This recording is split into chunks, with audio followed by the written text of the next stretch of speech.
8 फरवरी 2010 की बात है। जलपाईगुड़ी से मेरे फादर आए थे मुझे और मेरी सिस्टर को ब्लेसिंग्स देने के लिए। जैसे ही वो रोड क्रॉस कर रहे थे, एक 16 चक्का का गाड़ी उनको टक्कर मार दिया। मतलब उनका ब्रूटली बहुत भयानक एक्सीडेंट हो गया। इसलिए मेरी माँ ने क्या सोचा कि वो भी कोई जॉब करे, तो उन्होंने क्या किया कि जो एक प्राइवेट हॉस्पिटल था वहाँ पर उन्होंने आया का काम स्टार्ट कर दिया। 2021 से लेकर 2022 तक पहले मैंने खुद ही ट्रेड किया। 1 साल मैंने खुद ट्रेड किया और मैंने $1000 से स्टार्ट किया था।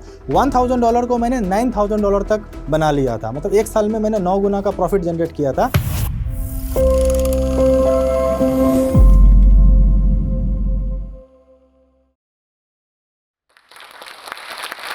तो हेलो क्रिप्टो मिलियनेरो, मेरा नाम तपस राउत है और मेरा जो जन्म है दार्जिलिंग के 30 किलोमीटर आगे एक जगह है जिसका नाम है करसियांग, वहाँ हुआ था। मेरे जन्म के पहले मेरे फादर लेबर का काम करते थे, बट मेरे जन्म के 1 दिन के बाद ही उनको पियून का जॉब मिल चुका था बैंक में। बट हमारा जो बचपन है वो गरीबी में ही बीता था। इसका सबसे बड़ा कारण था कि मेरे फादर की सैलरी मात्र 500 रुपया थी और 500 रुपया में भी उनको 200 रुपया मेरे दादाजी को देना होता था, क्योंकि उन्होंने जॉब लगने में हेल्प किया था। और हमारे को 300 रुपया में ही पूरा महीना गुजारा करना होता था। और महीने के एंड में बहुत बार ऐसा भी होता था कि हमारे पास जो राशन वो ख़त्म हो जाता था। मेरे फादर का ट्रांसफ़र हो गया था। पहले वो करसियांग में जॉब करते थे, अब वो जलपाईगुड़ी में उनका ट्रांसफ़र हो गया था, जहाँ पर मेरे दादाजी ने नया नया घर बनाया था। 8 फरवरी 2010 की बात है। उसी दिन सरस्वती पूजा हुआ था और सरस्वती पूजा के दिन जलपाईगुड़ी से मेरे फादर आए थे मुझे और मेरी सिस्टर को ब्लेसिंग्स देने के लिए। और उसके 1 दिन बाद उनको जाना था जॉब में। तो वो 9 फरवरी को जैसे ही जॉब में गए तो वो उस दिन उनको थोड़ा सा लेट हो गया था। जैसे ही वो रोड क्रॉस कर रहे थे, एक 16 चक्का का गाड़ी उनको टक्कर मार दिया। मतलब उनका ब्रूटली बहुत भयानक एक्सीडेंट हो गया। और भयानक एक्सीडेंट हो जाने के बाद लकीली वो बच गए, क्योंकि उनका 2 लाख रुपया का उन्होंने इंश्योरेंस करवा के रखा था। इंश्योरेंस की वजह से वो तो बच गए, बट उनका राइट साइड जो है सर से लेके पैर तक पूरा का पूरा डैमेज हो गया था। बट हम लोगों को उतना ज़्यादा चैलेंज नहीं आया था, क्योंकि वो गवर्नमेंट जॉब में थे और 3 महीना तक हमको सैलरी मिलता रहा। 3 महीने तक सैलरी तो मिलता रहा, लेकिन सबसे बड़ा चैलेंज स्टार्ट हो जाता है 4th मंथ से। 4th मंथ से सैलरी आना बंद हो गया। सैलरी भी आना बंद हो गया और हमारे घर में जो भी एसेट्स वगैरह थे उसको भी सेल करना पड़ा। इसलिए मेरी माँ ने क्या सोचा कि वो भी कोई जॉब करे। तो उन्होंने क्या किया कि जो एक प्राइवेट हॉस्पिटल था वहाँ पर उन्होंने आया का काम स्टार्ट कर दिया, जहाँ पर उनको लगभग 40-50 रुपया रोज के मिलते थे। लकीली मेरे फादर 4 महीने के बाद बच गए। मतलब कि वो 70% के आसपास रिकवर कर चुके थे। 70% रिकवर कर लेने के बाद घर से उनका जो घर का जो उनका सिचुएशन है उनको देखा नहीं जा रहा था, क्योंकि मेरी माँ भी रोज लगभग 10-12 घंटे काम कर रही थी। तो वो 70% रिकवर होने के बाद भी जॉब स्टार्ट कर चुके थे। अप्रैल 2014 में मुझे अपॉर्चुनिटी मिलता है एयरपोर्ट मैनेजमेंट करने का।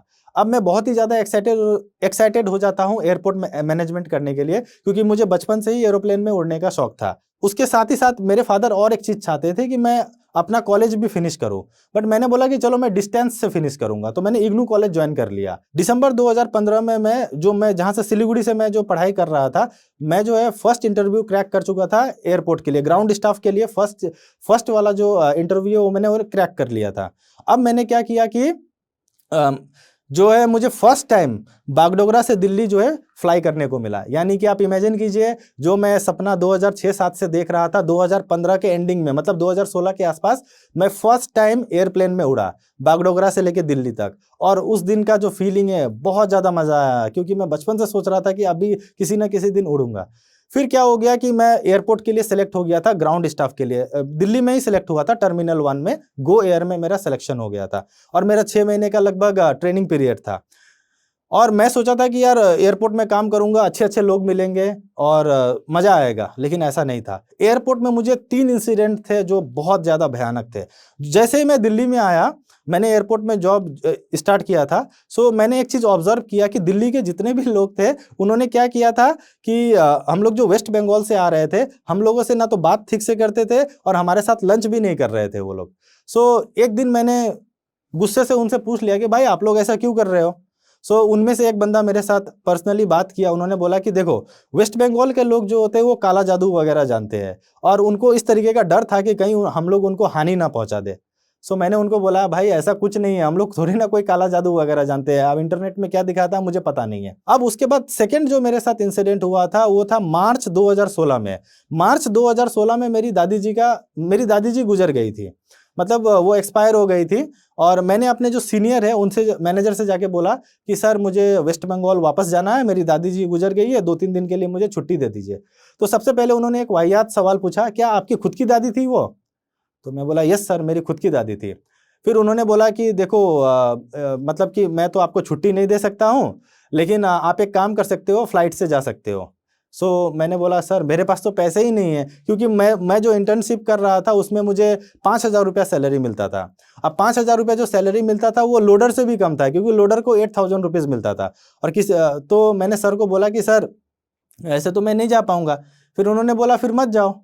फिर वो जो दिन था वो मेरे लिए, मतलब क्या मैं बोलूं, इससे भी बड़ा इंसिडेंट मेरे साथ तीसरा हुआ था दिल्ली एयरपोर्ट में। वहां पर आईपीएल का समय चल रहा था, 2016 में आईपीएल का समय चल रहा था, और किंग्स 11 पंजाब का पूरा टीम आया था। तो ऑस्ट्रेलिया का एक प्लेयर था, मैं उसका नाम नहीं ले सकता, ऑस्ट्रेलिया का एक प्लेयर था जो कि ऑलराउंडर है, अभी भी वो क्रिकेट खेलता है। मैं उनको पहचानता हूं, अरे ये तो वो बंदा है। मैंने क्या किया कि मैं उनके साथ सेल्फी लेने के लिए चला गया। तो मैं उनके पास जाता हूँ, मैं उनको अपनी टूटी फूटी इंग्लिश में बोलता हूँ, sir can I take a selfie with you? तो एक दिन थोड़ा देर वो पॉज किए और जोरों से बोला नो। उन्होंने बहुत जोरों से नो बोल दिया मुझे, और मैं थोड़ा बहुत ज़्यादा डर गया। मैं बोला कि यार क्या हो गया, मतलब इन्होंने ऐसे क्यों किया मेरे साथ? और हुआ ये कि आसपास के जितने भी पैसेंजर्स है वो मुझे देखने लगे, और वहां पर जो सीआईएसएफ वाले लोग थे, सीआईएसएफ वाले लोग मुझे ऑलरेडी पहचानते थे क्योंकि मैं जॉब करता था, और सब लोग हंसने भी लगे। और उसके बाद मैं वॉशरूम चला गया और मैं अपना चेहरा धोने लगा। चेहरा धोते हुए मैं ना चाहते हुए भी मेरे आंखों से आंसू गिरने लगे, मतलब मैं क्या करूं, मतलब ऐसा क्यों हो रहा है। फिर एक दिन की बात है, लगभग संडे की बात है, संडे को मुझे बहुत जोरों से बुखार आ गया था। तो फिर मैंने सोचा कि मेरे सीनियर को जाकर कॉल कर देता हूँ कि सर आज तो मैं आ नहीं पाऊंगा। जैसे ही मैं दूसरे दिन जाता हूँ, एयरपोर्ट मैनेजर मेरे पास आता है और कहता है कि तपस आप बहुत दिन छुट्टी लेते हो, हमें आपकी सर्विस की कोई ज़रूरत नहीं है। फिर मैंने बोला सर मैंने अपने सीनियर को ऑलरेडी बता दिया था कि मैं बस एक दिन का छुट्टी ले रहा हूँ, और पिछले 5 महीने में मैंने मात्र एक दिन ही छुट्टी लिया है, और वो भी फीवर के कारण। बट वो मानने के लिए तैयार नहीं थे। उसके बाद क्या हुआ कि उन्होंने मुझे बोला कि हमें आपकी सर्विस की ज़रूरत नहीं है। फिर हुआ ये कि मैंने क्या किया, 3-4 दिन के बाद खुद ही डिसाइड किया कि आप वो बोल रहे 2 महीना वेट करने के लिए, मेरे पास पैसे भी नहीं है, मैं वापस चला जाता हूँ। फिर मैंने वापस बैक पैक करके वापस चला गया। और जब मैं सिलीगुड़ी वापस गया तो घर वाले 2-3 दिन तक तो कुछ नहीं बोले। उन्होंने बोला कि चलो बेटा वापस आ गया है, दिल्ली जैसे शहर से वापस आ गया है। लेकिन 2-3 दिन के बाद मेरी माँ बोलने लगी कि क्यों निकाल दिया गया, ऐसा वैसा वैसा। मैं किसी को जवाब देने के मूड में नहीं था। तो हुआ ये कि जियो का रेवोल्यूशन आ चुका था। मैंने क्या किया कि उसमें सर्च करना चालू किया कि how to earn money online. How to earn money online में मुझे सबसे पहले टॉप में दिखा कि आप मतलब बैटिंग करके आप बहुत सारे पैसे कमा सकते हो। वहाँ पर एक और ऑप्शन था, डाइस खेल के भी पैसे कमा सकते हो। मैंने बोला चलो मैं डाइस खेलता हूँ और पैसे कमाऊंगा। फिर मैंने क्या किया कि वो जो पर्टिकुलर वेबसाइट था उसको मैंने क्लिक किया, लिंक ओपन किया, उसमें साइन अप वगैरह कर लिया ईमेल के द्वारा। फिर हुआ ये कि उसमें जो पैसे डिपॉजिट करने के मुझे 3 ऑप्शन दिखे। सबसे पहले दिखा क्रेडिट कार्ड, दूसरा दिखा पेपाल, और तीसरा दिखा बिटकॉइन। 3 ऑप्शन में मेरे पास क्रेडिट कार्ड तो था नहीं, और पेपाल का मुझे अकाउंट बनाना आता नहीं था। तो मैंने सोचा यार बिटकॉइन क्या है, चलो मैं बिटकॉइन को जाकर सर्च करता हूँ। तो मैंने गूगल में, यूट्यूब में मैंने सर्च किया कि बिटकॉइन क्या होता है। मुझे वो दिखा कि एक डिजिटल करेंसी है जिसको मतलब कोई भी गवर्नमेंट वगैरह मैनिपुलेट वगैरह नहीं कर सकती है। मैंने इसके ऊपर 1 महीना पूरा रिसर्च किया, और फिर से वेट करने लगा मेरे फादर का सैलरी आने का, क्योंकि उनका जैसे ही सैलरी आएगा मुझे कुछ अमाउंट मिल जाएगा, मतलब कि पॉकेट मनी वगैरह मिल जाएगा। जैसे उनका सैलरी आया, मैं बोला कि मुझे कुछ पैसे वगैरह चाहिए। तो उन्होंने मुझे 1,000 रुपया दिया था, मुझे अभी भी याद है। उन्होंने मुझे 1,000 रुपया का नोट दिया था, जब वो मतलब कि शायद 1,000 रुपया मुझे दिया गया था। 1,000 रुपया में मैंने क्या किया था, मुझे पता चल चुका था कि बिटकॉइन को कैसे बाई करना है, कैसे उसको डिपॉजिट करना, सब कुछ सीख गया था। मैंने उसको क्या किया, कन्वर्ट किया बिटकॉइन में। उसके बाद वहां पर मैंने ऐड कर दिया। जैसे ही मैंने ऐड किया और डाइस खेलना चालू किया, आप बिलीव नहीं करोगे, 2 मिनट में वो पैसे 0 हो गए। 2 मिनट में पैसे 0 हो गए। अब मुझे क्या करना था, 1 महीना पूरा वेट करना होता था फिर दोबारा अगर मुझे पैसे चाहिए। अब मेरे पास तो इंटरनेट था ही, तो फिर मैंने सोचा कि चलो कुछ नया सर्च करते हैं। तो वहां पर मैंने यूट्यूब में सर्च किया how to earn money from bitcoin for free में क्रिप्टो करेंसी या बिटकॉइन से कैसे पैसे कमाए जा सकते हैं। वहां पर मुझे दिखा क्रिप्टो करेंसी का एयर ड्रॉप्स। अब ये क्रिप्टो करेंसी में एयर ड्रॉप्स क्या होता है? एयर ड्रॉप्स का मतलब होता है कोई एक नई कंपनी आती है जिनके पास एक बहुत अच्छा प्रोजेक्ट होता है, लेकिन उनके पास ना तो पैसे होते हैं ना ही फॉलोवर्स वगैरह होते हैं, तो वो क्या कहते हैं, एक तरीके का गूगल का फॉर्म दे देते हैं जहां पर आपको अपना ईमेल आईडी, फोन नंबर और जो डिफरेंट टाइप के जैसे यूट्यूब हो गया, इंस्टाग्राम, ये सब में आपको फॉलो वगैरह करने के लिए बोलते हैं और कुछ अमाउंट ऑफ कॉइन दे देते हैं। मतलब आपको एक वॉलेट एड्रेस देना होता था क्रिप्टो करेंसी में, उसमें वो कुछ मतलब कुछ कॉइन्स वगैरह ऐड कर देते थे। बट इसमें चैलेंज ये था कि उसका कोई वैल्यू नहीं होता था, वो फ्यूचर में कोई वैल्यूबल हो सकता है ऐसे इस तरीके का था। सो मैं सोचा कि फ्री में बैठा हूँ, चलो क्रिप्टो मतलब एयर ड्रॉप्स वगैरह ज्वाइन करते हैं। फिर ऐसा मैं 1.5 साल तक करता रहा, लगभग 2018 आ चुका था। 2018 आ चुका था, देन क्या हुआ कि मुझे क्रिप्टो करेंसी से फर्स्ट टाइम $25 का प्रॉफिट हुआ था। $25 मुझे कैसे मिला था, एक वेबसाइट था blockchain.com। सो blockchain.com में होता ये था कि अगर आप अपना केवाईसी कंप्लीट करते हुए, तो जैसे ही आप केवाईसी कंप्लीट करेंगे आपको $25 मिल जाएगा। सो मुझे यकीन नहीं था, क्योंकि इसके पहले मैंने हजारों एयर ड्रॉप्स ज्वाइन करने के बाद भी मुझे कुछ नहीं मिला था। सो मैंने बोला कि चलो केवाईसी कंप्लीट करते हैं। केवाईसी कंप्लीट करने के बाद मुझे $25 का XLM कॉइन मिला, जिसको स्टेलर भी कहा जाता है। देन मैंने सोचा कि चलो ये सिर्फ इंटरनेट का पैसा होगा, मुझे विड्रॉ नहीं होगा। बट मैंने जैसे विड्रॉ किया वो विड्रॉ भी हो गया।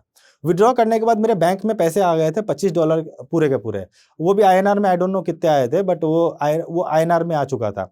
देन मेरा माइंडसेट यानी साइकोलॉजी मेरा बन चुका था कि क्रिप्टो करेंसी से पैसे कमाए जा सकते हैं फ्री में भी।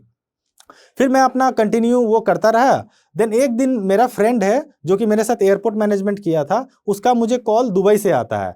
दुबई से वो मुझे कॉल किया और बोला कि भाई क्या कर रहा है, तो मैं बोला कि मैं ये सब काम वाम कर रहा हूँ। तो उसने बोला कि वो दुबई में काम करता है और 5 स्टार होटल में एज अ वेटर का काम करता है। तो मैं बोला कि भाई वहाँ पर कितना आपको सैलरी वगैरह मिल जाता है, तो वो बोला कि महीने का मैं 50,000 से ज़्यादा तो कमा ही लेता हूँ। और जैसे ही उन्होंने 50,000 से ज़्यादा बोला, मैं बहुत ज़्यादा एक्साइटेड हो गया। फिर मैंने उनको बोला कि भाई मुझे भी यार वेटर का जॉब लगवा दे दुबई में। तो उन्होंने बोला कि मैं बात करता हूँ। तो उन्होंने अपने सर से बात किया, तो उन्होंने बोला कि भाई नहीं है, जॉब वॉब तो नहीं है वहाँ पर। देन मैंने बोला कि कौन मेरी हेल्प कर सकता है इसमें, तो उन्होंने बताया कि हमारा एक फ्रेंड है, वो आपको हेल्प कर सकता है। फिर मैंने उनका नंबर लिया जो कि सिलीगुड़ी में ही था। सो मैंने उनको कॉल वगैरह किया, मीटिंग वगैरह किया। तो मैंने बोला कि मुझे दुबई में जॉब करना है, सो दैट कि मैं अपने सपने पूरे कर सकूँ। फिर उन्होंने बोला कि आपको 1.5 लाख रुपया लगेगा, 1.5 लाख रुपीस लगेगा अगर आपको दुबई जाना है। देन मैं बोला कि यार मेरे पास तो पैसे नहीं है। तो बोला ठीक है, अपने पेरेंट्स से बात करो। फिर मैंने अपने पेरेंट्स से बात किया। फिर 2-3-4 महीने तक मैं वेट करता रहा कि मुझे कुछ पैसे दे दो, सो दैट कि मैं अपने सपने पूरे कर सकूं। फाइनली 3-4 महीने के बाद उन्होंने मुझे पैसे दे दिया। फिर मैंने क्या किया, वो पैसा उस बंदे को जाके दे दिया, 1.5 लाख रुपया। फिर मेरा इंटरव्यू हुआ। इंटरव्यू होने के बाद मैं सेलेक्ट हो गया। सेलेक्ट हो जाने के बाद ये बात होगी नवंबर 2018 का। नवंबर 2018 का मुझे जो है ऑफर लेटर आ चुका था। ऑफर लेटर आ जाने के बाद उसमें एकदम स्पष्ट शब्दों में यानी कि साफ साफ लिखा गया था कि मुझे 1,000 दिरहम का जॉब मिला है। 1,000 दिरहम का मतलब होता है 20,000 का जॉब मिला हुआ है। लेकिन मैं शर्म से घर वालों को ये बता नहीं सकता था कि यार 1.5 लाख रुपया दे के मुझे 20,000 का जॉब मिला है, वो भी अबू धाबी में। अबू धाबी में मुझे जॉब मिला था। देन मैंने घर वालों को वो ऑफर लेटर नहीं दिखाया। मैंने बोला कि यार वहाँ पर मुझे बहुत अच्छा मैनेजर लेवल का जॉब मिला है और मेरा सैलरी लगभग 50,000 से ज़्यादा ही है। फिर घर वाले बहुत ज़्यादा खुश हो गए, चलो बेटा सेटल्ड हो गया। और मैं तो जानता था कि मैं झूठ बोल के ही जा रहा हूँ, लेकिन मुझे पता था कि मैं कैसे भी रिकवर कर ही लूँगा ये पैसे। फिर मैं अबू धाबी चला जाता हूँ, दिसंबर के आसपास अबू धाबी चला जाता हूँ। और जैसे ही अबू धाबी जाता हूँ तो वहाँ पर क्या होता है कि मैं जाने के बाद हमें जो मॉर्निंग का ब्रेकफास्ट वगैरह मिलता था वो इनफ नहीं होता था, वो बस केला ब्रेड वगैरह देता था। और हम लोग थोड़े हैवी ईटर थे, तो मैं थोड़ा अच्छे से खाना वगैरह खाता था। तो मैंने मतलब 4-5 दिन वहाँ का खाना खाया और मेरे पैसे खत्म होना चालू हो गए।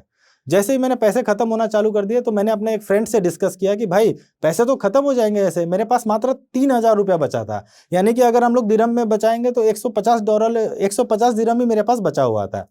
सो मैंने उनसे बात किया। फिर उन्होंने बोला चलो मैनेजर से बात करते हैं। सो हम लोग मैनेजर के पास गए, बोले कि सर हमारा पैसा खत्म हो गया, कुछ एडवांस मिल जाता तो अच्छा होता।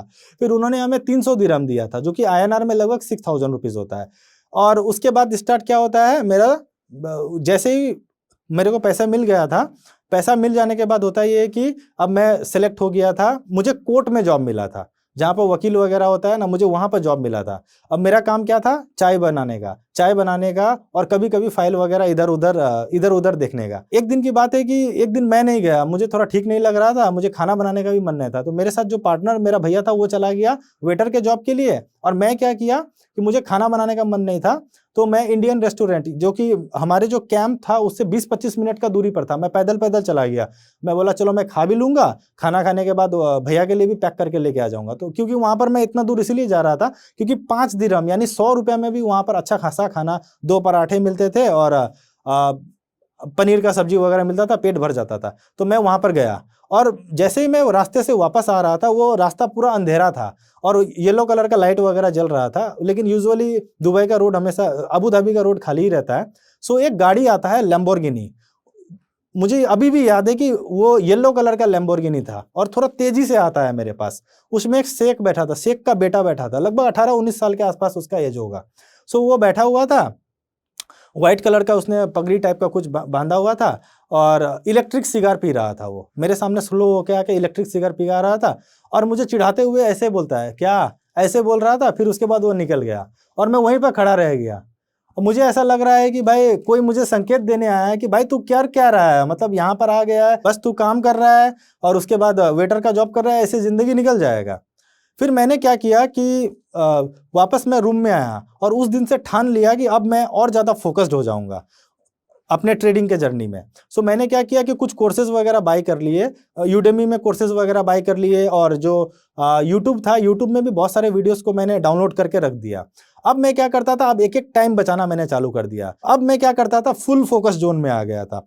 मॉर्निंग को मैं 3 बजे उठता था, वॉशरूम जाता था, वॉशरूम जाने के बाद अब क्या कर रहा था, 3 से लेके 5 बजे तक अब मैं वीडियोस वगैरह देखता था, ट्रेडिंग के वीडियोस देखता था और साथ ही साथ एयर ड्रॉप्स भी ज्वाइन करता था। अब 5 बजे हमारा बस आ जाता था। अब बस में तो लैपटॉप लेके जा नहीं सकते हैं। अब मैंने क्या किया था, वहां पर इंटरनेट का स्पीड बहुत ज़्यादा स्पीड था, इसलिए उसमें क्या किया, मैंने बहुत सारे वीडियोस डाउनलोड करके रख लेता था। अब बस में आप बिलीव नहीं करोगे, 5 से 6 बजे तक सब लोग सोए हुए थे, लेकिन मैं बस ध्यान से वो हेडफोन लगा के चुपचाप से वीडियो देखता था। आप बिलीव नहीं करोगे, बस में मात्र 4-5 लोग ही होते थे और सब लोग क्या करते थे, जहां पर हमारा कोर्ट था उसके आसपास ही मॉल था, सब लोग क्या करते थे, शाम को मॉल में चले जाते थे। बट मैं क्या करता था, मैं और कुछ लोग थे, मैं वापस घर जाने का डिसाइड करता, मैं बोलता मैं घर जाऊंगा वापस, मतलब रूम में वापस जाऊंगा। फिर मैं रूम में जाता था, सबसे पहले अपना काम कंप्लीट करता था। अपना काम क्या था, मैं जाते ही सबसे पहले नहा धोआ नहीं करता था, सबसे पहले मैं चावल चढ़ा देता था, क्योंकि मेरा काम मात्र चावल बनाना था और मेरा जो पार्टनर था उनका काम था चिकन बनाने का,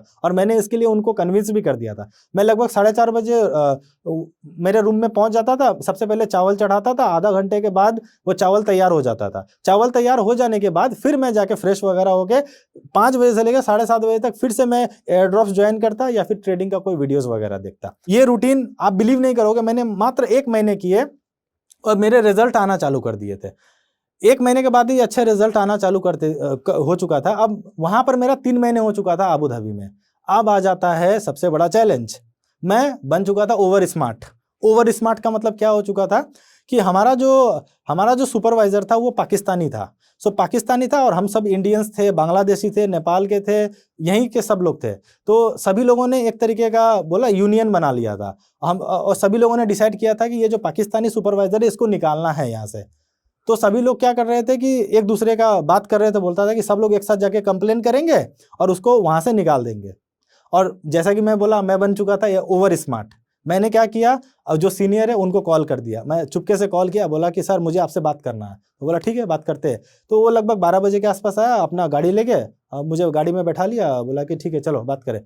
तो अब मुझे अभी भी याद है, वो सिगरेट पीते हुए मेरे से बात कर रहा था और मैंने बोला सर सभी लोग आपके ऊपर यूनियन कर रहे हैं, आपको निकालना चाहते हैं। तो फिर उन्होंने क्या बोला कि वेरी गुड, मुझे बता दिया, वेरी गुड। उसके 1 वीक के बाद सबसे पहले मुझे निकाला गया, सबसे पहले मुझे रिजाइन करवाया गया, मतलब मुझे निकाल दिया गया। और मैं जब हेड ऑफिस में गया तो जो मेरा सर थे, जो मेरे सुपरवाइजर थे, वो बोल रहे हैं कि, मैंने बोला सर मैंने तो आपको हेल्प किया था, आपने ऐसा क्यों मेरे साथ किया। बोला नहीं आप गलती से फायर हो गए हो, आपको वापस बुला लिया जाएगा, आप इंडिया जाओ, वापस आपको बुला लिया जाएगा। देन क्या हुआ कि अब मैं इंडिया वापस आ गया था। इंडिया आने से पहले जब मैं एरोप्लेन में बैठा हुआ था, आप बिलीव नहीं करोगे मैं किस लेवल का डिप्रेशन में था, क्योंकि मैंने एयरपोर्ट मैनेजमेंट किया हुआ था। तो मुझे पता था कि जो एरोप्लेन होता है वो प्रेशर कुकर के जैसा होता है, तो उसमें कहीं भी कुछ छेद हो जाए तो वो ब्लास्ट हो जाता है।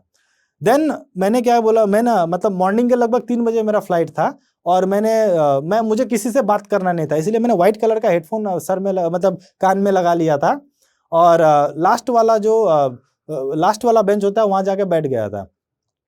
और मैं चुपचाप सपने देख रहा था कि ये एरोप्लेन ब्लास्ट हो रहा है, कहीं ना कहीं कुछ छेद हो रहा है और एरोप्लेन ब्लास्ट हो जाएगा, सो दैट कि मुझे अपने पेरेंट्स का सामना ना करना पड़े, क्योंकि मैं बहुत बार हार चुका था ना, इस बार मुझे सामना नहीं करना था। आप बिलीव नहीं करोगे, 7 दिन तक किसी ने मुझसे कुछ नहीं बोला, 7 दिन तक मेरे से बात भी नहीं हुआ और मैं इतना डिप्रेशन वाला लेवल में था। अब डिप्रेशन का लेवल मैं आपको बताना चाहूँगा कि हम लोग 2nd फ्लोर में रेंट में रहते थे और 1st फ्लोर में म्यूनसिपैलिटी का पानी आया करता था, जो कि हमें भर के लेके आना होता था। मैं हमेशा मेरी सिस्टर को बोला करता था कि बहन जाके पानी लेके आओ, मैं नहीं लेके आ पाऊंगा। बोलते थे यार किसी दिन तो लेके आओ, फिर मैं बोलता था कि नहीं मेरे से नहीं होगा। बिलीव नहीं करोगे, 1.5 साल तक मैं पूरा डिप्रेशन में रहा, मैं किसी से बात भी नहीं करता था, मैं 1st फ्लोर में जाके पानी भी नहीं लेने जाता था। मुझे अगर समोसे खाने हुए तो मैं अपनी सिस्टर को बोलता था, मेरे फादर को बोलता था, बट मैं घर से निकलना ही नहीं चाहता था। मुझे यही था कि कोई अगर मेरे से पूछ दिया कि मुझे क्यों निकाला गया तो मैं क्या जवाब दूंगा। अब आ जाता है अक्टूबर 2020, मैं अभी भी एयर ड्रॉप्स वगैरह ज्वाइन कर रहा था, दिन भर सोया रहता था और 3 महीने में एक बार मेरे फादर से रिक्वेस्ट करता था, किस लिए, कि मेरा रिचार्ज कर दो, सो दैट कि मैं मतलब वो काम कर। 3 महीने में जियो का रिचार्ज होता था ना। अक्टूबर 2020 के आसपास अब हुआ ये कि मैं अपने भगवान जी से सोच रहा था कि भगवान जी कोई तो रास्ता दिखाओ, मतलब मेरे जीने का कोई रास्ता बताओ, मैं क्या कर रहा हूँ, मतलब ना पैसे कमा रहा हूँ ना कुछ कर रहा हूँ। फिर मैं रैंडमली ऐसे इतने सारे एयरड्रॉप्स ज्वाइन किया था, उसमें से एक्सचेंजेस वगैरह चालू किया कि भाई कहीं तो कुछ होगा, कहीं तो कुछ होगा। फिर मैं एक वेबसाइट में देखता हूँ, अचानक देखा $2300 थे, $2300 थे, उसमें $2300 पड़ा हुआ था। फिर मैं बोला शायद ये कोई फेक तो मनी नहीं है ना, फिर मैं उसको विड्रॉ करता हूँ, विड्रॉ हो गया $2300। और मैं बोला कि चलो और 1-2 एक्सचेंज देखते, और एक एक्सचेंज था वजीरेक्स। वजीरेक्स में मैंने 2018 में ही अकाउंट बना के छोड़ दिया था, केवाईसी वगैरह किया था, मुझे 400-500 कॉइन मिला हुआ था और 2-3 लोगों को मैंने रेफर करके छोड़ दिया था। अब उसमें भी देख रहा हूँ $5000 थे उसमें, यानी 5000 और 2500, $7500 मेरे को एक झटका में आ गया। अब एक झटका में जब $7500 आ गया तो मैं बहुत ज़्यादा खुश हो गया कि भाई अब तो शायद कुछ होगा लाइफ में। उसके बाद फिर से मैंने सोचना चालू कर दिया कि मैं क्या गलत किया कि अब मैं दोबारा कोई गलती नहीं करने वाला हूँ। फिर मैं अपने आप से क्वेश्चन पूछने लगा कि 2016 से मैंने chart pattern, harmonic pattern, wave analysis, trend analysis, जितने भी टाइप का एनालिसिस है सब सीख लिया, ट्रेडिंग में हर चीज कर लिया, तब भी प्रॉफिट नहीं बन रहा है। क्या वो कारण है? इतने सारे चीजें सीखने के बाद भी मेरे लाइफ में मैं प्रॉफिटेबल ट्रेडर नहीं बन पा रहा था। उसके बाद मैंने कुछ बुक्स पढ़ना चालू किया और उसमें सबसे ज्यादा जो मेरे लिए काम का था वो था ये वाला book, way of the turtle. ये वे ऑफ द टर्टल जो बुक है, ये मेरे लिए इसलिए सबसे अच्छा था क्योंकि इसमें जो है रूल बेस्ड ट्रेडिंग के बारे में सिखाया गया था। ठीक है, उसके बाद मैं ये बुक पढ़ने के बाद मैंने क्या किया कि अपना खुद का एक एक्सेल का शीट बना लिया था। एक्सेल का शीट जो है जिसमें मैं बताया करता था कि किस तरीके से आप 1% रिस्क के साथ कैसे प्रॉफिटेबल हो सकते हो। लकीली ये भी हुआ था कि वहाँ पर जो है मुझे एक और बंदा मिल गया था जो मेरे स्ट्रेटेजी के ऊपर काम कर सकता था। उसने क्या किया कि लगभग मेरे से लाख रुपया लिया था, 1 लाख रुपये में उसने मेरा एक पर्सनल इंडिकेटर बना के दे दिया था जो कि स्ट्रेटेजी के बेस पर था। फिर मैंने क्या किया कि सबसे पहले 2021 से लेकर 2022 तक पहले मैंने खुद ही ट्रेड किया। 1 साल मैंने खुद ट्रेड किया और मैंने $1000 से स्टार्ट किया था। $1000 को मैंने $9000 तक बना लिया था, मतलब 1 साल में मैंने 9 गुना का प्रॉफिट जनरेट किया था और उसमें से मैंने $3000 निकाल लिए थे। मतलब एग्जैक्ट बताऊंगा तो $9600 तक मैंने $1000 को बढ़ा लिया था। उसके बाद उसको मेरे पास जो है एंड में $6600 मेरे पास बचे हुए थे। अब ये होता है कि जैसे $6600 बचे थे, अब मैंने दूसरा साल फिर से ट्रेड लेना चालू किया था। अब 2000 मतलब दूसरे साल तक मैंने लगभग 80x का प्रॉफिट जनरेट कर लिया था। अब 80x का तो जो मैंने प्रॉफिट जनरेट कर लिया था, लेकिन मैं आपको इसका कैलकुलेशन बताऊंगा कि मैं मात्र 6 टाइम ही पैसे डबल किया था। लोगों को लगेगा कि भाई मैं 80x यानी 80 गुना का प्रॉफिट जनरेट किया था, बट कि मैंने 1000 से 80000 जो मैंने बनाया था उसमें ये हुआ था कि 1000 का 2000 हुआ यानी 2 हुआ, फिर 2000 का 4, 4000 का 8, 8000 का 16, 16000 का 32, इस तरीके से मैंने 6 टाइम ही किया था। 6 टाइम में ही मेरा इतना का प्रॉफिट बना था। उसके बाद ये हुआ कि एक दिन मुझे आइडिया आया कि यार मैं तो प्रॉफिटेबल अब हो चुका हूँ, लगभग 6-7 साल हो चुके हैं, अब मैं प्रॉफिटेबल हुआ हूँ, अब मुझे लोगों को भी हेल्प करना चाहिए। सो लोगों को हेल्प करने के लिए लगभग मैं अक्टूबर 2022 के आसपास मैंने अपना कोचिंग का बिजनेस स्टार्ट किया, जिसमें मेरा सबसे ज़्यादा हेल्प मिस्टर उमंग भाई ने मेरा हेल्प किया था। उन्होंने सारा का सारा उसने ही सेटअप किया था। और सबसे बड़ा चैलेंज ये था कि मेरे पास ज़्यादा पैसे भी बचे नहीं थे। हम लोगों ने 5,000 से ही स्टार्ट करके बहुत अच्छा रेवेन्यू मैंने जनरेट किया था। और अगर मैं फास्ट फॉरवर्ड बताऊँ तो अभी लगभग जून 2025 है, जून 2025 तक मैंने जो है अभी तक 1 लाख से भी ज़्यादा लोगों को अपना क्रिप्टो करेंसी का जर्नी स्टार्ट करने में हेल्प कर चुका हूँ। और साथ ही साथ बहुत सारे लोगों को स्कैम से भी बचा चुका हूँ, क्योंकि क्रिप्टो करेंसी में बहुत ज़्यादा स्कैम्स होते हैं। तो 1 लाख लोगों से मैंने उसको ये भी कर चुका हूँ। और आज मैं जो स्टॉक्स को तहे दिल से शुक्रिया करना चाहता हूँ कि उन्होंने मुझे ये अपॉर्चुनिटी दिया कि मैं अपना स्पीच यहाँ पर कह सकूँ। और लास्ट में मैं एक ही चीज़ कह के कंक्लूड करना चाहूँगा कि मेरे लाइफ का स्टोरी से आपको यही चीज़ सीखने को मिलेगा कि जो भी चीज़ आपको लाइफ में करना है उसके लिए अपने आप को फंसा दो। Thank you.